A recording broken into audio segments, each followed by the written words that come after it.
Once you're satisfied with the synchronization, you could send things back to Premiere Pro. I recommend you have a Premiere Pro project open, ready to receive the sequence. Launch Premiere Pro and make a new project. You don't have to worry too much about particular sequences, but give it a good name and put it in a location where you want to store things.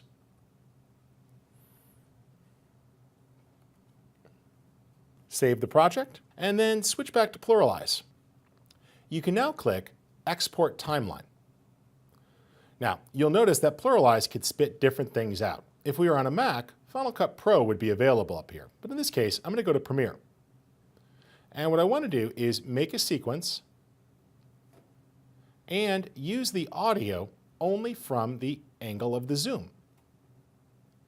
Now, this is going to pull off the audio from the camera and just use this clean audio file. I'll click Export, and it sends it over. Now, if you can't find this file, you can click here, and it'll tell you where it's at. Let's right-click here on this new one and show it in Windows Explorer. There it is. I can now simply drag that onto Premiere Pro and into the project. You'll see it brings in the folder and a sequence. All the angles are there. And if I open it up, I could see everything synced.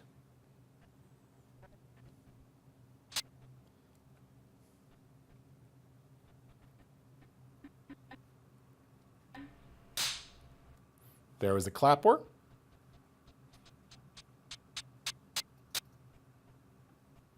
Right there.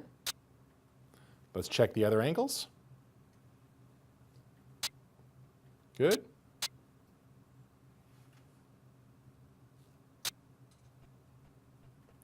Now, it looks like the reference audio was a little low, and that angle didn't sync as well as I would have liked.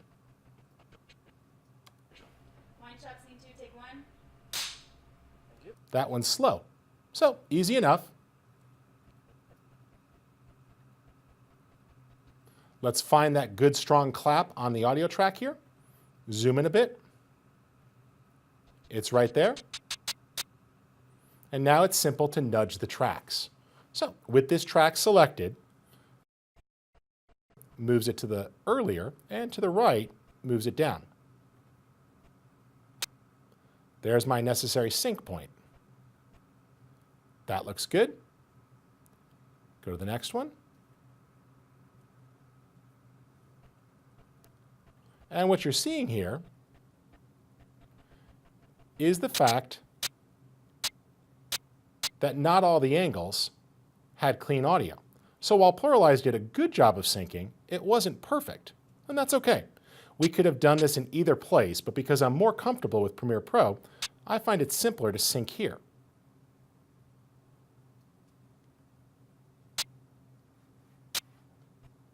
That appears to be the clap. Let's check it.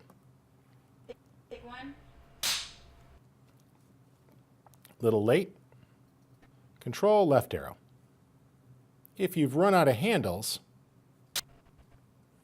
because you're at the beginning of the sequence, just trim that edge back.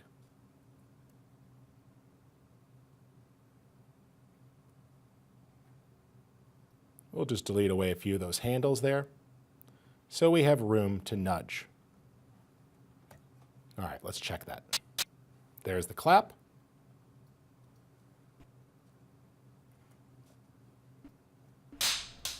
That angle was good.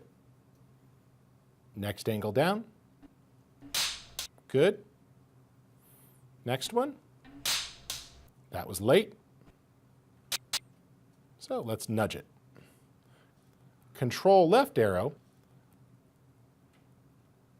There we go. And close. Let's watch that back.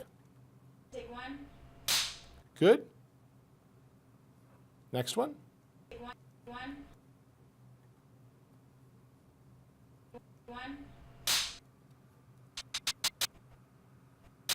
Good. And the last one. Good. So it was really only that one angle that was problematic. Now, I did that nudging over here, but remember, if you know that an angle is off, just revisit Pluralize and select the angle in the timeline. That 2-up view does give you the same ability here to sync clips left and right. Now, the initial sync is done, but it's always a good idea to check things and make sure that they lined up.